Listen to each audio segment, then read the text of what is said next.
نن مو سره براعظم افریقا نه یو ډیر محترم مهمان دی. هغه د نایجیریا سره متشیع دی.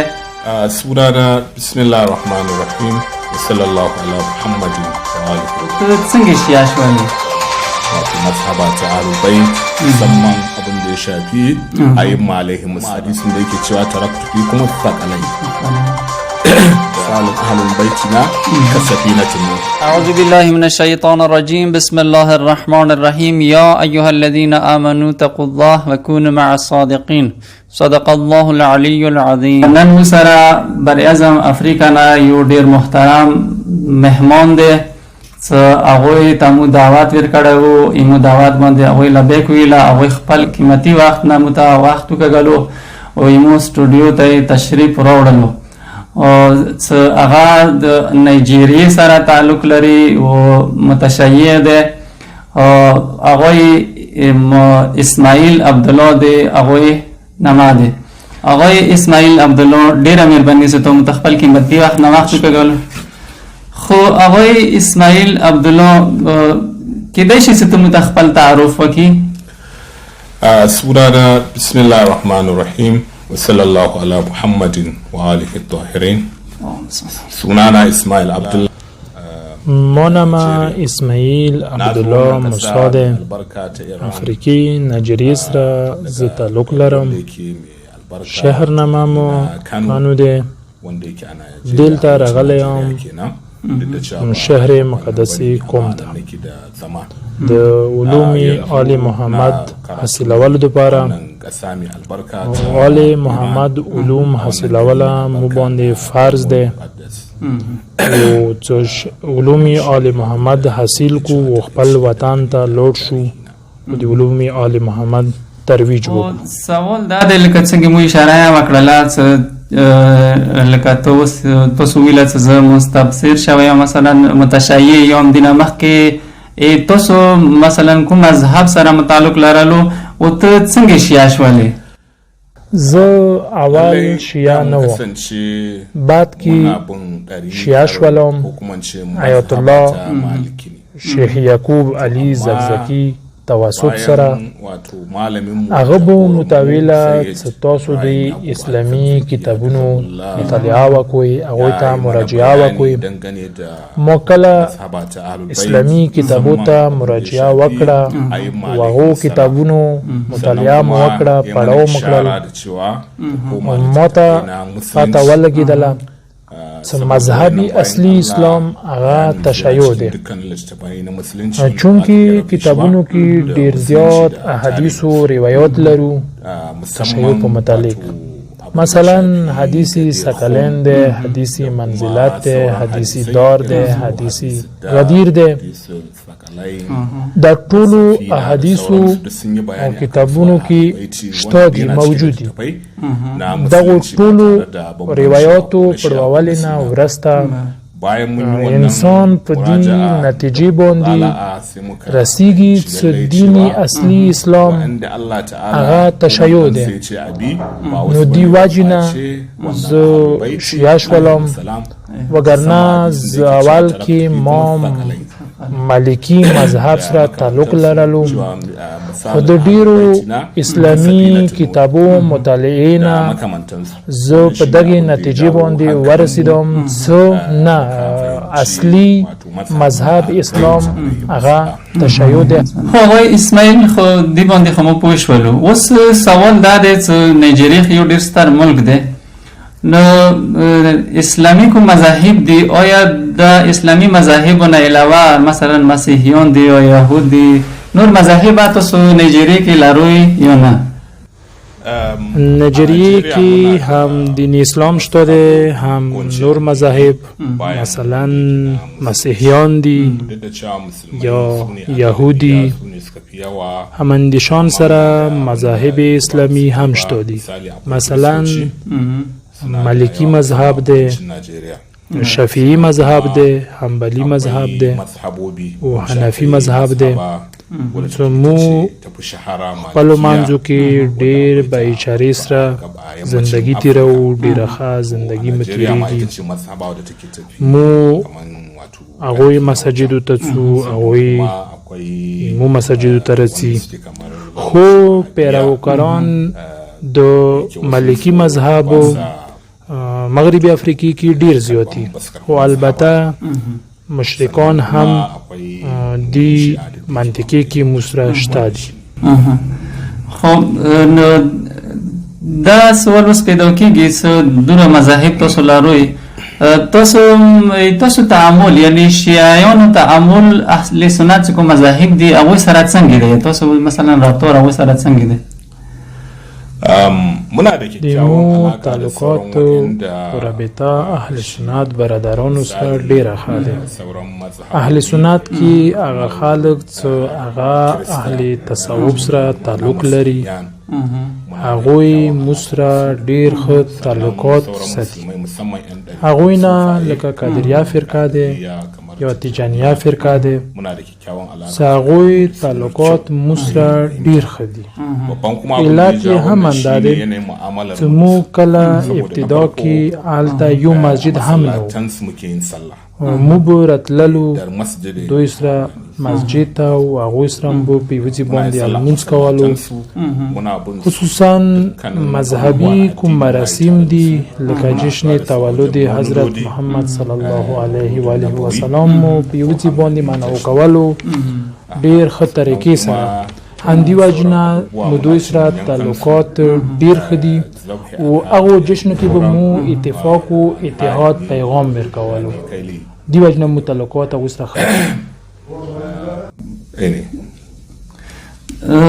اوس سوال دا دی څه کوم اهل سنت مذاهب دي هغوی سره خو تاسو ډېر ښکلي روابط دي، خو لکه څنګه تاسو ته پاتې دی چې اهل سنت یو څوک دي خو دې سره څنګه یو بنام وهابیت یو مذهب وهایت لرو، تاسو تعامل چې کومه دی وهابیانو سره څنګه دی؟ اما څو پورې د تعلقاتو خبره ده، اهل سنت کې وهابیان ډیر مشکل لري. ایمو تعلقات نورو اهل سنت برادرانو سره خوي هغوی دا شی برداشت نه کوي چې مو اهل سنت برادران خپل منځو کې اتفاق او اتحاد سره زندگی کوو. دا اصلا وهابیت برداشت نه کوي. خلاصه دا چې وهابیان یو خپل یو فکر لري و نظریه لري و هغوی نظر کې صرف شیعیان کافر نه دي بلکې هغه خلک هغوی شیعیانو سره تعلقات ساتي، رابطه یې سره ښه وي، چاهې هغه حنبلي وي چاهې هغه شافعي وي، حتی عیسوي ویلي نه وي، هغوی باندې د کفر فتوا لګوي، هغوی تکفیر کوي. هغوی نظر کې اهل تصوف اصلا مسلمان سره دینه. خب دی باندې لکه سوال دا پیدا کېږي لکه تاسو کوم تنظیم دی حرکت الاسلامی کوم نایجیریې کې دی او هغوی زکزکي حفظه الله دی هغه د لیډر دی او دی حرکات کې دی تنظیم کې آیا تاسو اهل سنت یا لروئ؟ آیا دی حرکات کې تاسو سره مسیحیان شته که نشته؟ اما څو پورې د تنظیم خبره ده چې د تنظیم نامه ده حرکت الاسلامیه. دا حرکت الاسلامیه په نایجیریا کې یو اسلامی حرکات ده، یو خدمات انجام کوي هغه نایجیریا کې او د تنظیم کې مسره اهل سنت برادران هم شته دي، خصوصا قادریان دي، تیجانیان دي. دین علاوه د تنظیم کې مسره مسیحیان هم شته دي او هغه دی وجنم چې مو یو هدف لرو، مو یو ناره لرو چې هغه ناره د عدالت دی. نو چونکې هدف د مو یوه فلسفه لري دی وجنه د ټولو مذاهبو خلک حرکت الاسلامیه نایجیریا کې شته دي، حتی مسیحیان، چونکې دغو ټولو سره مو یوه نقطه اشتراک دی چې هغه عدالت دی. دی وجې نه مو سره د تنظیم کې خدمت کوي. لکه ته خو به اوس عقیده لرې مثلا زه شیعه یم زه 12 امام منم خو نظر به امام عصر سره ته څوره مثلا امام مهدي عجل الله تعالی فرجه شریف هغوی سره ته څوره مینه لري څوره محبت سره لري امام سره عجل الله تعالی. نیجیریا کی مو خصوصا شیعان حیدر قرار زمانی مولا سره یعنی امام مهدی عجل الله فرجه شریف سره ډیره مینه لرو. هر وخت کې زمو د فلسطین مظلومانو حق یا القدس کې جلوس کولو فلسطین کې هم اهل سنت برادران دي جلوس دوران کې کله مونی د حکومت آرمی حمله وکړه ډیر بد حال و مو جوانانو بو زمانی مولا تا غږونه کول یا مهدی یا مهدی یا مهدی هغوی کې یو کس یای څه ز کله ولګیدم مری سره ویګنه لاندې مخام څه زه خو بیا ولوي ما ته به خوب کې یو نوراني کس راتللو ما باندې به ګرځېدلو خو د مغو نوراني جوان لطفو څه زه اوسه پورې هم زنده یم حالان کې څوک څه سر ته ولګېږي هغه نه بچېږي. ډېره مهرباني. تا چې کوم جوابونه مو ته راکړلو ډېر ښکلي جوابونه قانع کننده وو. دا وکسا یو متشیع دور دراز یعنی دنیا بل کونج سره تعلق لري ماډرن زمانه سره چې کومه د افغان لکه اوریا ده خو بیا چې کوم د زمانه مولا په متعلق کوم عقیده دوی لري انسان بالکل رشک خوري چې کاش ایمو عقیده هم انداشانته مضبوطه وای د دې ځکه انسان وایي افسوس وي ځنه مسلمانانو باندې هغه امام مهدي علیه السلام په متعلق جنا